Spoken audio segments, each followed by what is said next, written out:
네, 이제 Q&A 좀 해보겠습니다. 7,300분 정도 오셨는데, 이게 뭐라고, 제 방송이 뭐라고 이렇게 다들 좋아해 주시는지, 다시 한번 감사의 말씀을 전합니다. 네, 감사합니다. 자, 어떤 분이 이제 이런 질문을 해주신 게 있어요. 처음 시드머니를 만드는 과정이 어렵고, 힘들고, 외로운 싸움이라고 하셨는데, 어떻게 그 힘든 거를 이겨내셨습니까? 마인드 컨트롤은 어떻게 합니까? 라는 이제 질문을 해주신 게 있는데, 사실 이런 질문을 많이 받습니다. 그런데 저는 그렇게 했어요. 이게 모든 분들한테 다 통용되지는 않을 것 같긴 한데, 저는 어떻게 생각했었냐면은, 힘들다라는 거는 사실 이런 상대적인 개념인 것 같아요. 똑같은 일을 가지고 되게 힘들어하는 사람이 있고, 똑같은 일을 가지고 생각보다 할만한데라고 하는 사람이 있거든요. 그래서 저는 되게 힘든 회사 생활을 했었는데 그거를 하고 나서 이제 사회로 나와 버리니까 퇴사하고 이제 나오니까 회사만큼 힘든 일들이 별로 없더라고. 이게 내가 어떻게 생각하느냐, 그러니까 내가 어떻게 마음을 먹느냐에 따라서 사실 이 힘들다는 것도 힘들지 않을 수도 있거든요. 내가 힘들다고 생각하면은 이게 진짜 힘들어져요. 이걸 이렇게 생각하면 되잖아요. 그냥 나는 나중에 부자가 되기 위해서 돈을 모아야 되니까 이런 생각이 없었을 때는 그냥 내가 사고 싶은 걸 샀지만 나는 이런 사는 행위 대신에 이 돈을 모아가지고 다른 행위를 할 거야. 그러기 위한 그냥 준비 단계야. 라고 생각하면 그냥 하는 거죠. 그런데 이게 아니요, 저는 그냥 원래 쓰던 버릇이 있어가지고 그걸 끊으려니까 너무 힘든데요. 그렇게 생각하면 힘들겠지만, 그래, 나는 과거에 나는 그렇게 살았지만, 이제 앞으로 난 다른 사람이 될 거니까, 이렇게 살기 위해서는 난 이렇게 살아야지. 그러면 이런 행동을 해야 돼. 그러니까 안 쓰면 돼. 라고, 그냥 단순하게 생각하는 것도 괜찮다는 거죠. 아니, 저도 돈 쓰는 거를 싫어하는 사람은 아닐 거 아니에요. 근데 돈을 쓰는 것보다, 돈을 안 써서 내가 뭔가를 할 거라는 거에 대해서 확실하게 내가 마음을 먹으면, 또 할 만도 한 거죠. 그냥 힘들다고 생각하지 않는 것이 좋다.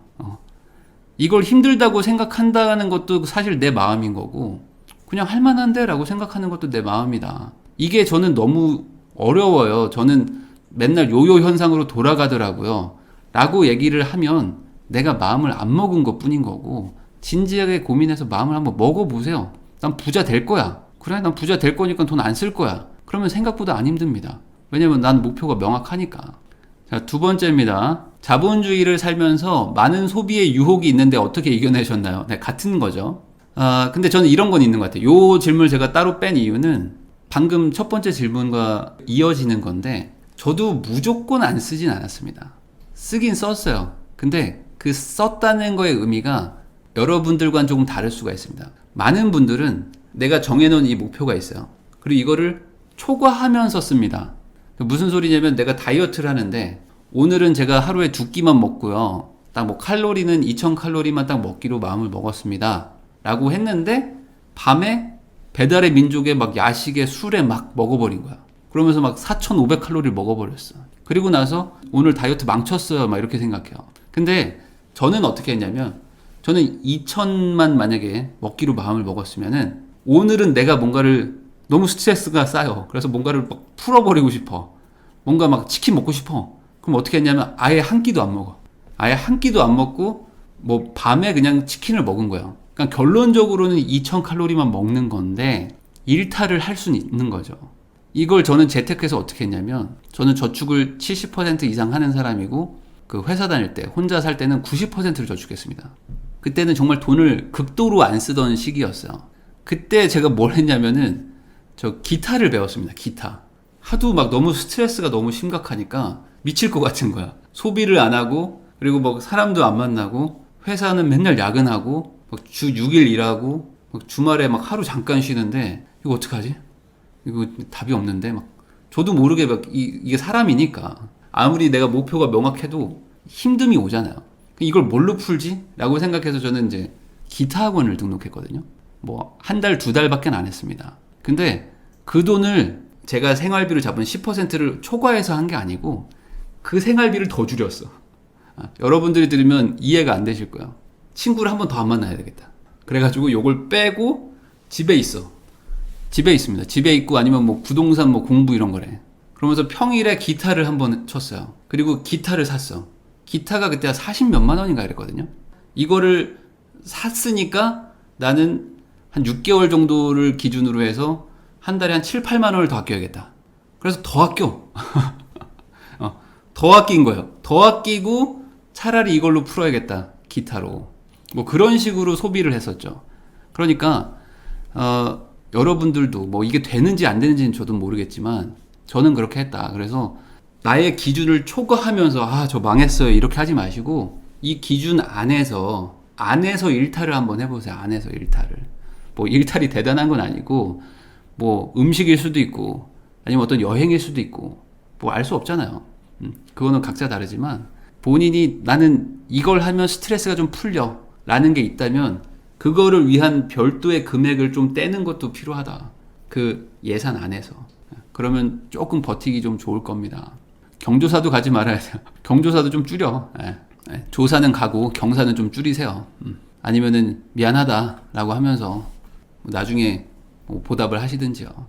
스트레스를 청소로 풀어요. 뭐 그런 것도 좋고요. 자, 결혼을 하셨는데 상대나 본인에게 어떤 생각이 들었기에 결혼을 결심하게 됐나요? 제가 요즘 결혼이 가장 인생의 고민이라 이 질문을 합니다. 라는 분이 있었어요.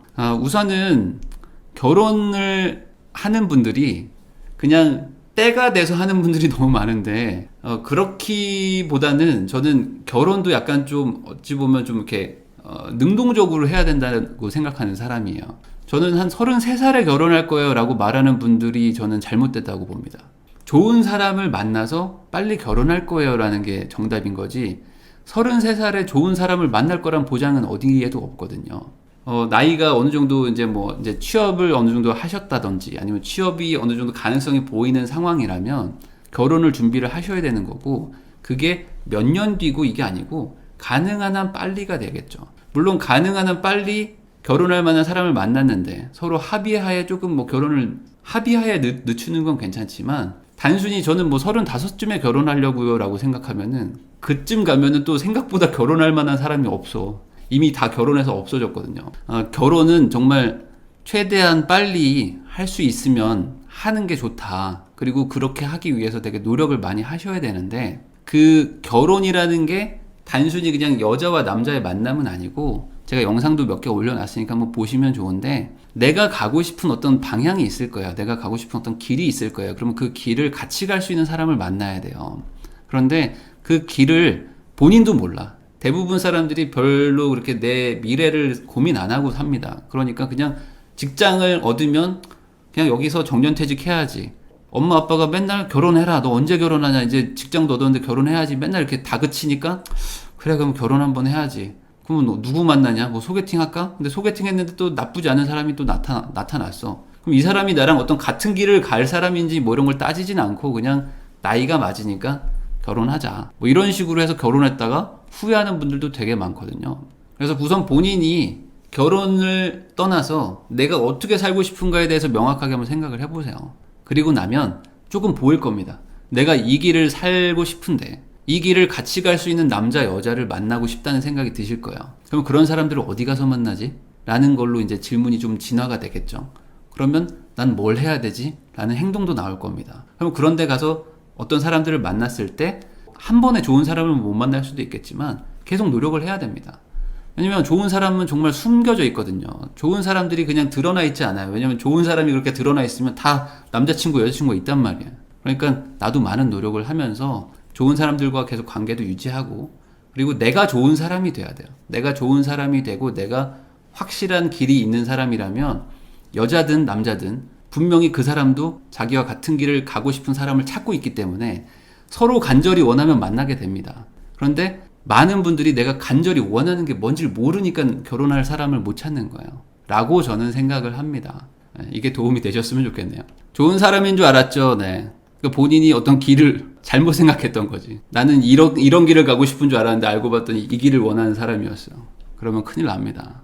투자와 교육을 두 가지 같이 하시는데 어떨 때 가장 뿌듯한가요? 저 때문에 뭐 돈 벌었다 이런 분들이 댓글을 달아주는 게 사실 많은 힘이 되죠. 특히 이제 최근에 전세 살지 말라 제 영상 중에 가장 조회수 높은 것 중에 하나가 절대로 전세 살지 말라라는 영상인데, 그 영상이 이제 한 3년, 4년 차죠. 이제 벌써 4년 전 영상인데, 그 영상에 진짜 온갖 악플들이 많이 달렸었는데, 최근에는 뭐 성지순례 왔습니다, 뭐 이런 분들이 댓글을 좀 달아줘요. 그리고 뭐 가장 뭐 고마운 댓글들은 뭐 2018년도, 2019년도에 그 영상을 보고, 저는 원래 전세 살려고 했었다가 전세를 포기하고 전세금 빼가지고 뭐 집 샀어요, 뭐 이런 분들, 그런 분들이 뭐 감사합니다, 뭐 저희 부부를 살려줬어요, 뭐 이렇게 댓글들을 다는 거가 사실 되게 뿌듯하고 기분이 좋죠. 이 유튜브를 하다 보면은 뭐 악플도 많이 달리고 반대되는 의견들도 많이 있는데, 어쨌든 저는 제 얘기를 하는 거고 제가 살아온 얘기들을 하는 건데, 그거에 공감해 주시고 제가 뭐라고 저를 믿고 저의 의견을 또 받아들여 가지고 정말 손을 떨면서 정말 큰 고민하면서 어떤 선택들을 하셨을 텐데, 다행히 또 결과가 좋게 나왔다고 댓글까지 달아주시니까 그럴 때 또 되게 기분이 좋더라, 뿌듯하다 라는 거를 느낍니다. 네, 본인이 투자에 대한 의구심이 들 때 어떤 마음을 가져야 됩니까? 본인이 투자에 대해서 우선 공부를 어느 정도 했다거나 조사를 명확하게 했다 그러면 의구심이 조금은 덜 들어요. 그런데 투자에 대한 의구심 중에 가장 큰 게 뭐냐면, 내가 선택한 이거보다 더 좋은 게 있었는데 내가 혹시나 놓친 게 아닐까? 라는 이런 막연한 불안감이 있습니다. 특히 초보자일수록 더해. 그게 내가 현대차 주식을 샀어요, 근데 삼성전자가 더 올라가면 어떡하지? 이런 불안함 있잖아. 그러니까 사람들이 어떻게 하냐면은 현대차 반, 삼성전자 반 이렇게 사. 근데 부동산은 그게 안 돼요. 주식은 그냥 분산 투자가 되는데 부동산은 몰빵이에요. A를 사든지 B를 사든지 아니면 안 사든지 이거밖에 안 돼. A와 B를 지분 투자할 수 없나요? 안 됩니다. 그게 안 돼. 그러니까 이 부동산 쪽은 필연적으로 의구심이 더 많이 들어요. 내가 이 A라는 아파트를 샀는데 B가 더 올라가면 어떡하지? A와 B 둘 중에 뭐가 더 나은 거지? 내가 베스트 선택을 한 건가? 매일매일 이렇게 불안해지는데, 초보자분들한테 말하고 싶은 건 뭐냐면, 상대평가하지 마시고 절대평가를 하세요. 절대평가. 무슨 소리냐면은 내가 산 게 오르면 된 거다. 이 투자니까 투자를 돈 잃으려고 하는 분은 없잖아요. 그러니까 내가 산 가격보다 오르면 투자에 성공한 거죠. 그런데 남보다 더 좋게, 남보다 더 많이 벌려는 마음을 버리세요. 남이 돈 번 거랑 비교하지 마시고, 내가 어떤 투자를 했는데 그게 내 시나리오대로 성공을 해가지고 가격이 올랐다. 그러면 나는 충분히 잘한 거야. 나는 잘한 거다. 근데 내가 더 잘하려고, 쟤는 저랑 똑같이 시작했는데 쟤는 더 많이 벌었어요, 그런 거랑 비교하지 마세요. 그러면 부동산은 끝도 없이 비교할 수 있어요. 끝도 없이. 정말 뭐 빌라 7천만 원짜리 샀다가 재개발 뭐 이런 거 터져가지고 9억 되고 10억 된 사람도 많습니다. 몇 년 만에. 그런 사람과 비교하면 나는 하염없이 나쁘게 잘못된 투자를 한 거잖아요. 그렇지만 나도 뭐 어떤 걸 투자를 해서 뭐 몇 천만 원 올랐어. 아니면은 실거주용 집을 샀는데 다행히 집값이 올라가지고 그때 사길 잘했다 라고 생각하면서 안도의 한숨을 쉬는 분들도 많단 말이죠. 그러니까 그런 식으로 상대평가가 아닌 절대평가를 하다 보면은 본인도 경험을 쌓으면서 조금씩 실력이 쌓인다. 그러다 보면 조금 더 좋은 거를 찾게 되는 능력이 생기실 겁니다. 부자가 되기 위해서 꼭 하셨던 습관은 뭡니까? 꼭 부자가 되기 위해서라기보다는 책을 많이 읽었습니다. 요즘에는 책을 많이는 안 읽어요. 뭐 과거에 비해서는. 근데 옛날엔 정말 책을 많이 읽었습니다. 그 이유가 뭐냐면은 내가 이 레벨이라고 할까? 어떤 이 분야에 대한 이해도가 많이 떨어지잖아요. 그러니까 책을 쓴 사람들이 어떤 자기의 어떤 경험이나 지식을 이 책에다가 녹인단 말이죠. 이 내용들을 내가 받아들이는 것만으로도 내 레벨이 많이 상승합니다. 그런데 내가 이제 이 분야에서 계속 공부도 하고 투자도 하고 막 경험도 쌓다 보면은 이 책의 저자가 얘기하는 내용들이 나도 충분히 아는 내용일 수도 있잖아요. 내 레벨이 계속 레벨업을 하다 보면. 그러면 점점 이제 책을 읽는 일들은 좀 많이 적어집니다. 왜냐면 책에서 얻을 수 있는 내용은 한계가 있거든요. 그 단계에서는 뭘 해야 되냐면 이제 사람들을 만나야 돼요. 이 관련된 업계 사람들이나 아니면 이쪽의 이해관계자들을 만나거나 아니면 투자를 하거나 하면서, 아니면 나 스스로 이제 찾는 거죠. 누가 정리해서 가공한 내용이 아니라 그냥 내가 찾는 거죠. 그러니까 세상의 모든 정보가 책이 되는 거죠. 왜냐면 내가 그 정도 레벨이 되면은 그냥 뭘 받아들이면 이게 이렇게 해석되는 거지, 과거부터 있었던 그 경험 때문에 이건 이렇게 봐야 되는데 얘네 왜 이렇게 하지? 뭐 이런 것들이 이제 자기 스스로 이제 이론이 생긴단 말이죠. 그래서 초반에는 부자를 떠나서 돈을 벌어야겠다라는 생각을 했는데 돈을 어떻게 벌지? 해서 뭐 주식도 보고 뭐 그때는 뭐 채권 투자도 보고 뭐 부동산도 보고 그때 뭐 비트코인은 뭐 그때는 별로 없었으니까 뭐 별의별 거 막 많았었거든요. 그래서 서점에 많이 갔었고 그때 저희가 꽂혔던 거는 주식. 그래서 21살 때부터 막 주식을 파기 시작했고 그때 주식을 했던 건 아마 돈이 너무 없다 보니까 부동산은 꿈도 못 꾸는 금액이라고 생각했어요. 그래서 나는 돈 100만 원, 돈 1000만 원밖에 없는데 이걸 어떻게 불려야 되지? 뭔가 투자는 하고 싶은데 야 그럼 주식이다. 그래서 주식에 대한 거를 막 정말 수백 권을 봤죠. 저는 군대에서도 주식책을 봤어요. 그래서 돌아가면 꼭 부자를 떠나서 내가 어떤 한 분야에 대해서 되게 배우고 싶고 공부하고 싶다 그러면 우선은 기본은 책입니다. 책을 보시고 요즘에 이제 세상이 좋아져서 이제 뭐 이런 영상이나 강의 같은 것들도 많죠. 근데 뭐 강의도 뭐 유료 강의도 있고 무료 강의도 있는데 뭐 이런 건 알아서 하세요. 그리고 세미나 같은 것들도 많아요. 뭐 어떤 신문사라든지 아니면 어떤 무슨 단체 같은 데서 되게 저렴한 가격에 많은 사람들을 모아놓고 명사를 불러가지고 강연을 하는 경우들이 있습니다. 그런 건 생각보다 가격이 비싸지 않거든요. 그런 것들도 일부러 좀 찾아가시면서 내 스스로 레벨업을 좀 하셔야 됩니다. 레벨업을 하다 보면은 이제 더 이상 책이나 이런 것들이 나한테 크게 경험치가 안 쌓이는 상황이 오실 수가 있어요. 물론 가끔씩 책들은 또 나한테 어떤 영감을 주긴 하지만 그럴 때쯤에는 이제 실전 투자를 하면서 실제 이 사람들 속에서 정보를 캐내는 그런 연습들을 하셔야 됩니다. 다음 질문. 전담 헤어와 패션 코디가 따로 있나요? 아니요, 저는 그런 건 없고요. 저는 패션에 대해서 전혀 문외한인 사람입니다. 그래서 제가 사는 옷이나 이런 것들은 다 전적으로 제 아내가 골라주는 거고 아내가 사지 말라는 거는 안 삽니다. 그리고 아내가 입으라는 대로 입는 스타일이고 솔직히 관심도 없어요. 전혀 관심도 없기 때문에 저는 뭐 전혀 그런 건 없고 코디라면 제 아내가 입고 그리고 머리도 그냥 제가 다 하는데 최근에는 이제 너무 머리 하는 게 너무 지겨워서 요즘에는 이제 그 디자이너 분에게 맡겨가지고 그분이 하자는 대로 하고 있습니다. 그래서 지금 이 머리가 최신 트렌드라고 그래서 요즘에 연예인들 이런 분들이 다 이 머리를 하고 있더라고요. 제가 이렇게 머리를 하고 나서 보니까 죄다 다 이렇게 하고 있어. 그래서 이게 진짜 요즘 트렌드구나 라는 거를 뭐 뒤늦게 알고 있습니다. 전문가의 손길이군요. 네, 맞습니다. 디자이너 분이 하라는 대로 하면 돼. 2021년 대한민국에서 20살 남자로 살고 있다면 이거 하나만큼은 꼭 할 것 같다. 그리고 그렇게 생각하는 이유. 뭐 이게 좋은 얘기일지 나쁜 얘기일지는 모르겠지만 지금 20대인 분, 특히 이제 20살인 분한테는 이게 현실적인 얘기이지 않을까. 제가 못 해본 것 중에 하나인데 저는 외국으로 취업한다는 생각을 사실 잘 못했어요. 한국에 있는 건설사에 들어가서 해외 발령을 받아야겠다 라고 생각을 했는데 그게 아니고 지나고 나서 보니까 할 수만 있었다면 아예 처음부터 해외 취업을 준비를 했었을 것 같아요. 해외 취업을 준비한다는 것 자체가 뭐 국내 취업을 못하는 뭐 완전 다른 길로 가는 건 아니니까 저는 오히려 지금 제가 20살로 돌아간다면 뭐 일본이 됐든 아니면 뭐 중국이 됐든 뭐 미국이 됐든 저는 해외 취업 쪽으로 생각을 했었을 것 같고 그랬다면 아마 더 20살인 저한테는 많은 도움이 됐었을 것 같아요. 그렇게 한다고 해서 국내 취업이 뭐 어려워지는 것도 아니니까. 근데 저는 너무 그거에 gat혀 있었어요. 이게 한국 사람이고 한국에서 계속 살아야 되고 한국인으로서 한국 회사에 가서 차라리 해외로 뭐 발령 나는 거 좋지만 내가 어떻게 해외에 가서 살지?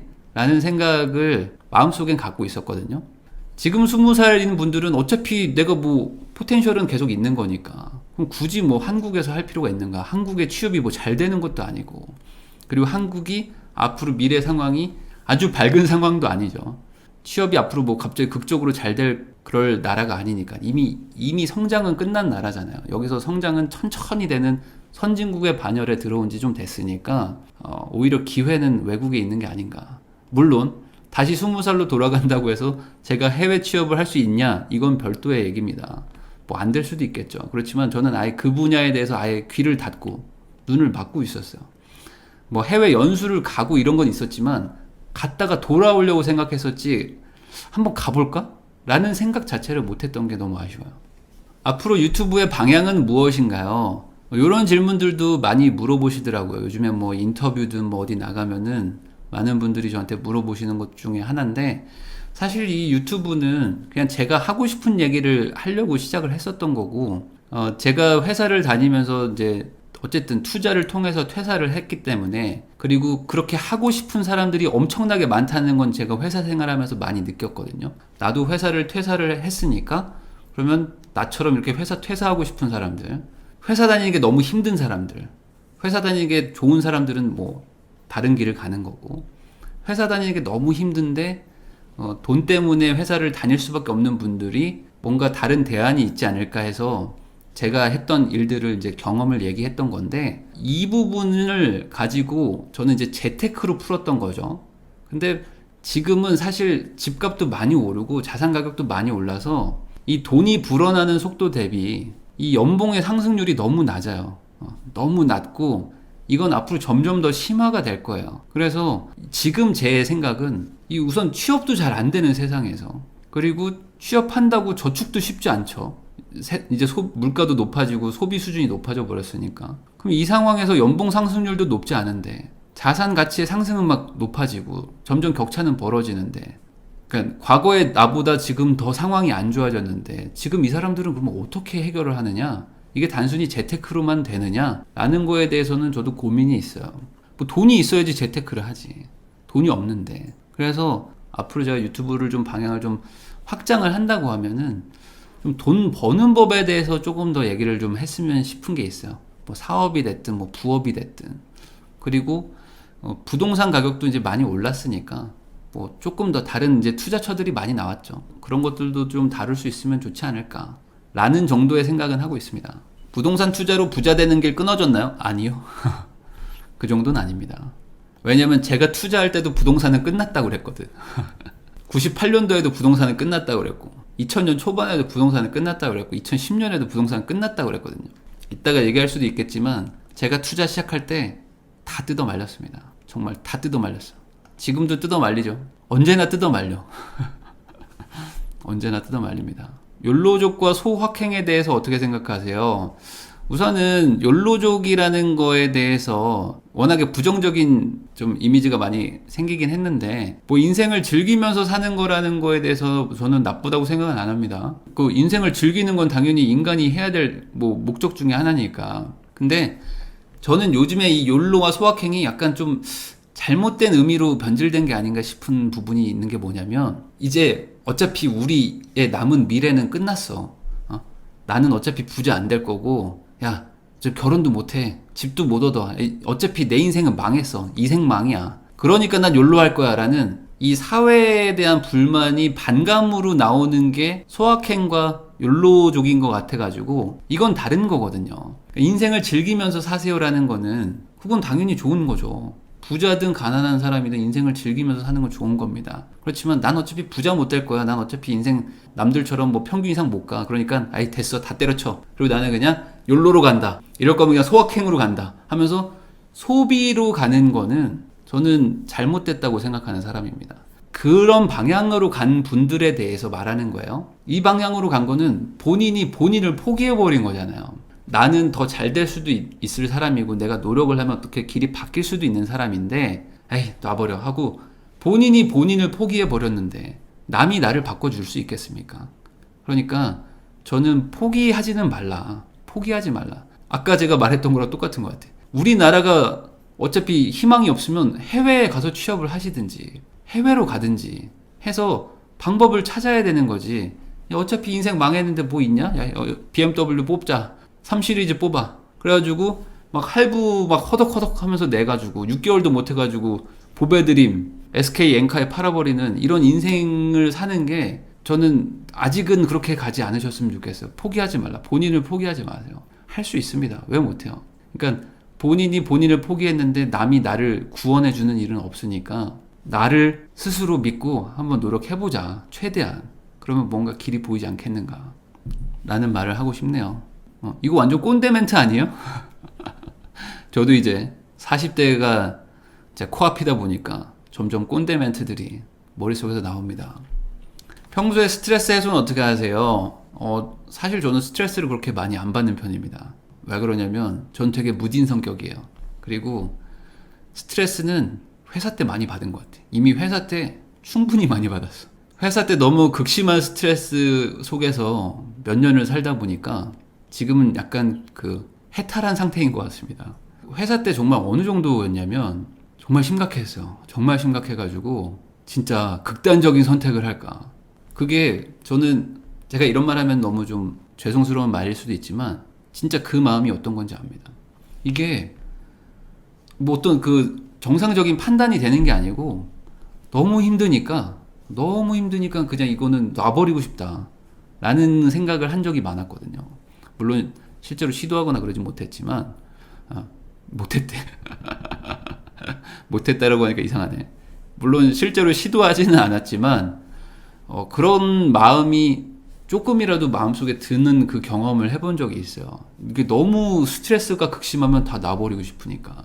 그런 경험을 해서 그런지 몰라도 지금은 스트레스라는 게 뭐 그렇게 막 엄청나진 않습니다. 그냥 마음이 좀 무뎌져 있는 상태고 다행이라고 할까? 그건 뭐냐면 과거에 그런 경험을 한번 해봤기 때문에 만약에 여기서 뭐 안 좋아져도 과거 정도 수준으로 돌아가겠지. 그러면 또 어떻게 또 살지 않겠는가? 내가 그때도 그런 고생을 했는데 뭘 못할까? 라는 생각들을 하다 보니까 힘들면 또 힘든 대로 또 버티는 거고. 그리고 아까 첫 질문, 힘들다고 생각 안 하면 또 스트레스가 또 없는 거잖아요. 이 스트레스도 결국에 이제 상대적인 거고, 그거의 어떤 그 임계점, 한계치는 본인이 정하는 거고 본인의 과거 경험에서 나오는 거니까 진짜 젊어서 고생한다는 게 틀린 속담은 아니다.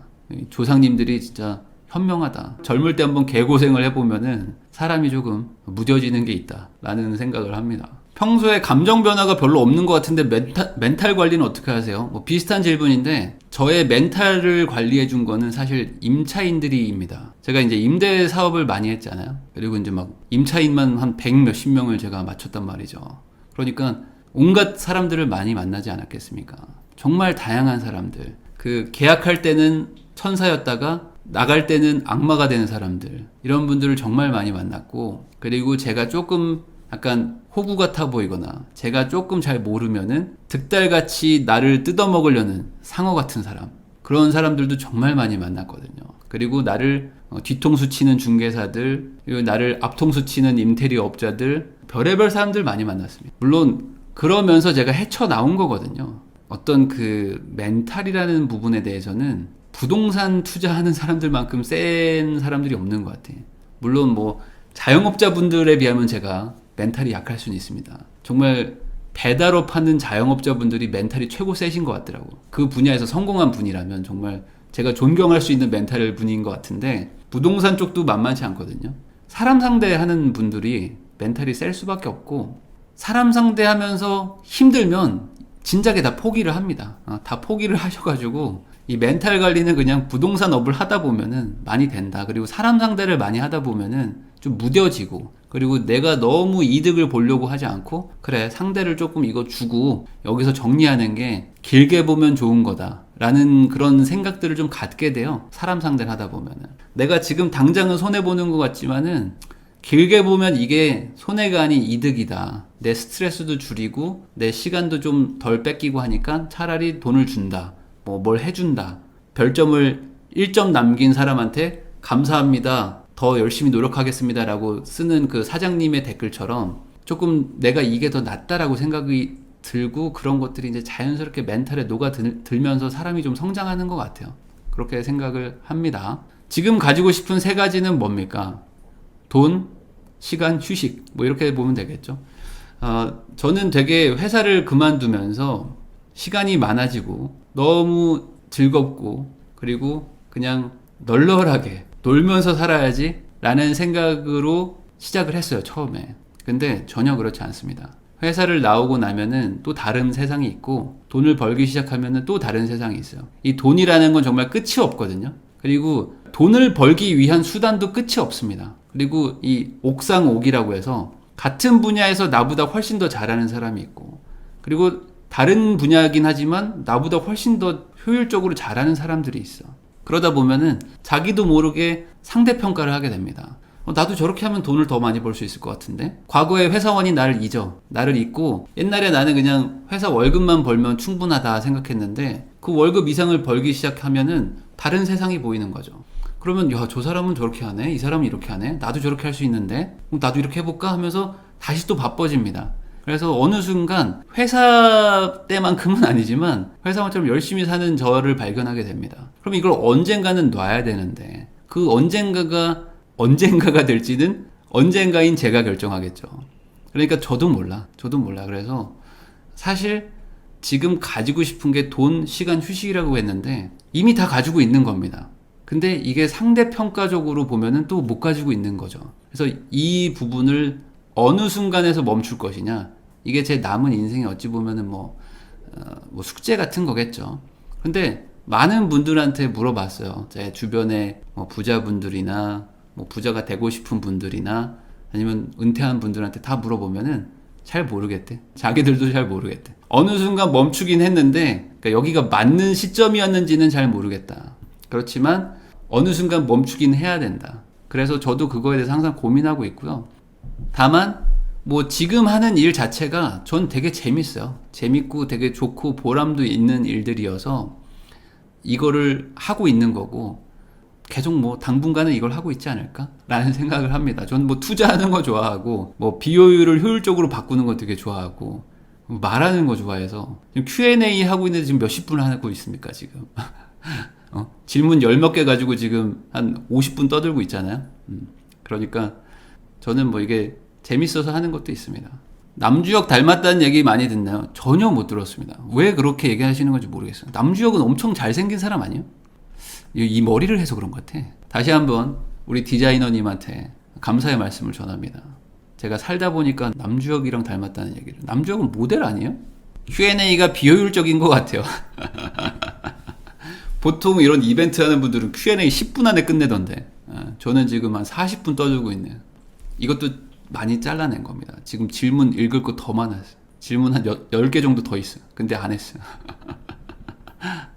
저는 김명민 닮았다는 얘기는 좀 들었습니다. 김명민이 코와 눈이 되게 닮았는데 저도 그 김명민 그 배우분 그 드라마 나올 때 깜짝 놀랄 때가 있어. 저기 너무 여기까지가 너무 닮았는데 라는 느낌을 받을 때가 있거든요. 근데 남주혁은 뭐 전혀 들어본 적도 없고 그냥 머리가 똑같다 라는 정도가 아닐까. 대표님 키 큰가요? 85.4? 86? 뭐 이 정도입니다. 그 정도인데 컨디션 좋으면 86, 컨디션 안 좋으면 5.4. 큰 의미는 없습니다. 어차피 앉아서 방송하기 때문에. 지금은 어찌해야 됩니까? 살 수 있으면 사자. 근데 살 수가 없다. 제가 맨날 말하잖아요. 살 수 있으면 사면 좋은데 살 수가 없는 게 문제라는 거죠. 그래서 지금은 살 수 있는 군이 있고 사고 싶지만 사지 못하는 군이 있고 살 수도 없고 사고 싶지도 않은 군이 있습니다. 이렇게 세 부류가 있어요. 세 부류가. 사고 싶고 살 수도 있는 능력이 있어요. 아니면 본인이 만족하는 수준이 좀 낮을 수도 있고 그런 분들은 사러 갑니다. 그래서 사러 가서 깜짝 놀래죠. 상황이 이렇게 심각하다고요? 상황이 이렇게 심각합니까? 이렇게 물건이 없어요? 계약서를 썼는데 주인이 계약금의 2배를 주고 계약 파기를 막 당합니다. 그래서 돈 벌었네 이게 아니고 그 사이에 집값이 더 올라버려가지고 이거 받아가지고 내가 내 집 마련 어떻게 하냐고 오히려 막 싸워요. 그러니까 계약금의 2배로 나한테 오히려 배상을 했는데 배액 배상을 했는데도 불구하고 받기 싫다 그래. 이 매수자가 이제 와서 말 바꾸면 어떡하냐고 이 돈 받아가지고 내가 딴 데서 어떻게 사냐고 막 그런 분위기입니다. 그런데 막 열심히 돌아다니고 계시죠. 사야 되니까. 그리고 사고 싶은데 살 수 없는 사람들. 그러니까 집이 포기가 안 되든지 아니면 어떤 신용대출이 안 되든지 이런 분들은 돈이 없든지 하는 분들은 발을 동동 구르고 있습니다. 발을 동동 굴러. 야 어떡하지? 3기 신도시? 청약? 답 안 나오는데? 어떡하지? 답이 없다. 큰일인데. 여기서 이제 일로 갑니다. 떨어지지 않을까요로 좀 가고 어디 돈 나올 데 없나? 근데 요 돈 나올 데 없나라는 분들이 주식으로 가 있는 거예요 지금. 주식으로 많이 가 있습니다. 왜냐면 돈을 어디서 빌릴 수는 없으니까 돈을 불려야겠다라고 생각해서 부동산은 못 사니까 주식으로 많이 가 있는 거고 주식 가기 싫은 분들은 에이 이제 떨어지겠지라고 하는 분들이 좀 많은 거고 그리고 이제 아예 살 수도 없고 사고 싶지도 않은 분들은 뭐 당연히 떨어질 거라고 생각하는 분들인 거고 그렇게 되죠. 테슬라 450에 다 팔고 손 빨고 있어요. 지금 880이네요. 네. 아닙니다. 뭐 그렇게 생각하지 마시고 공부를 더 해가지고 내가 그때 왜 팔았는가, 그리고 반대로 내가 다시 그때 과거로 돌아가면 다시 안 팔고 버틸 수 있었을까, 결과를 알고 나니까 에이 아쉽다 하지, 그때 과거로 돌아갔을 때 팔았던 이유가 있었을 거 아닙니까? 그냥 그런 걸 잘 공부를 해보세요. 내가 레벨업을 하려고 해야지 그냥 저는 아닌가 봐요 이렇게 포기하시면 안 됩니다. 네, 아무튼 오늘 이 정도로 마무리하고, 제가 가볍게 시작하려고 했던 Q&A가 어느 순간 또 주절주절 얘기를 했는데, 아까 말했던 거, 그 뭐 특히 20대 30대 분들 요즘에 좀 좌절감이 많은데, 뭐 저도 30대 끝자락이긴 하지만은 포기하시면 안 됩니다. 지금이라도 뭐 영끌해서 부동산 사세요 뭐 그런 얘기가 아니고, 여기서 놔버리고 막 돈 써버리고 갑자기 BMW 벤츠 뽑으시면 안 된다는 얘기예요. 과거의 선배 세대들보다는 힘들어진 건 맞지만 그래도 이 안에서 답을 찾아야 되고, 그리고 이 안에서 답을 못 찾으면은 다른 나라가 됐든 뭐 또 다른 업종이 됐든 뭐든지 찾아내서 내가 열심히 살아야 되는 거지, 다 놔버리고 아이씨 됐어 나 결혼도 안 해 뭐 그냥 애도 안 낳아 뭐 그냥 욜로로 간다 이렇게 된 거 그냥 소확행으로 갑니다 하면서 막 소비로 가기 시작하면은 진짜 답이 안 나옵니다. 인생은 게임이 아니에요. 인생은 실전입니다. 인생 실전이에요. 그러니까 한번 삐끗하잖아요. 돌아오는 시간이 너무 오래 걸린다. 그러니까 포기하지 말고 이 안에서 방법을 한번 찾아보세요. 여전히 대안을 찾아가지고 길을 찾는 분들이 있습니다. 꼭 재테크뿐만 아니라 부업, 뭐 창업, 뭐 여러 가지들 하는 분들 많아요. 꼭 한번 해보세요. 아시겠죠?